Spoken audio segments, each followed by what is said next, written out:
Bonsoir Amande Bazerolles, vous êtes coordinatrice d'urgence pour Médecins sans frontières. De la poudre aux yeux, dit Raphaël Pitti, on vient de l'entendre. Vous êtes d'accord? Absolument. Les largages, c'est dangereux, ça n'est pas organisé, ça n'arrive pas aux personnes qui en ont vraiment besoin. Et tout ça se fait avec l'autorisation, de toute façon, des autorités israéliennes. Donc pourquoi prendre autant de risques alors que les organisations humanitaires sont capables de distribuer de manière sécurisée si on les laisse travailler, ce qui n'a pas été le cas depuis des mois, depuis le 2 mars. Mais c'est quand même une étape bienvenue au vu de la situation, de la crise humanitaire.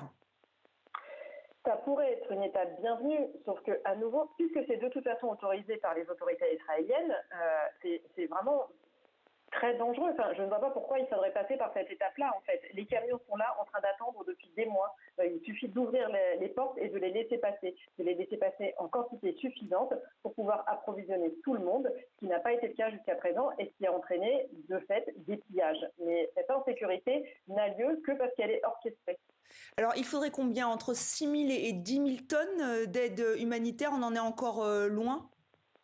Mais c'est surtout qu'il faut qu'elle soit de manière continue. Aujourd'hui, les gens souffrent depuis 21 mois. Les 5 derniers mois ont été les pires que l'on puisse imaginer, avec une situation, avec des morts absolument tous les jours.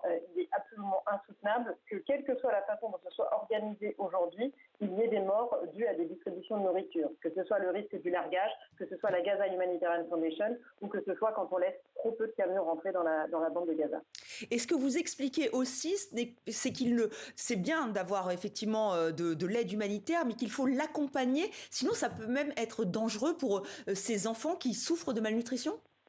Absolument. Aujourd'hui, on sait qu'il y a déjà 30 000 enfants qui sont dans les programmes de malnutrition, mais ils sont beaucoup plus nombreux à être atteints. Ces enfants-là, il va falloir les accompagner. Effectivement, le métabolisme n'est plus capable de se renutrir tout seul pour certains d'entre eux, pour les plus graves, ceux qui n'ont vraiment pas du tout eu accès à de la nourriture.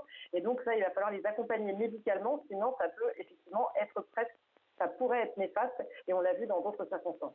Alors aujourd'hui, qu'est-ce que vous demandez? Qu'est-ce que demande MSF, hein, évidemment, c'est de pouvoir intervenir, c'est de, comme vous l'avez dit, de laisser ouvrir et de laisser passer cette aide humanitaire.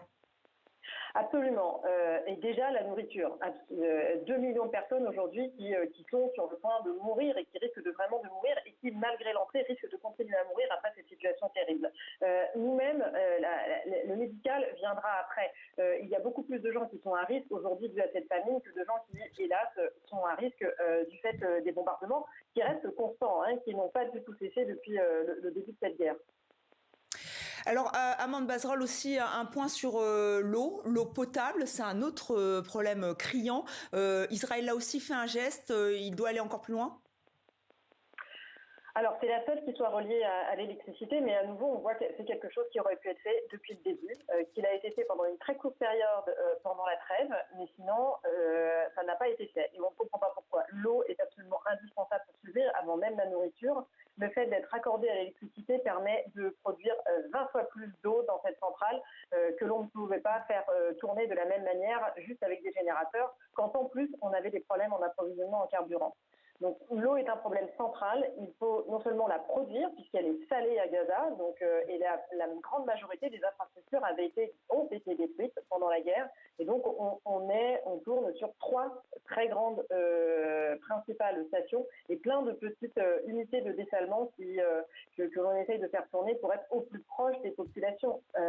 Aujourd'hui, on reste à 9 litres d'eau par jour et par personne à Gaza depuis le début de la guerre. C'est absolument inimaginable. Et pour vous, la pression internationale, elle doit continuer?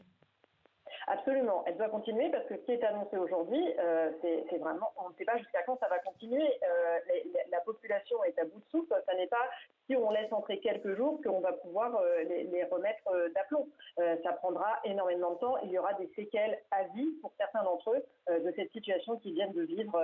En plus, à nouveau, je parle que de la malnutrition, mais il y a évidemment des séquelles à vie de toutes les conséquences des bombardements qu'ils ont vécus. Amande Bazerolles, merci d'avoir accepté notre invitation.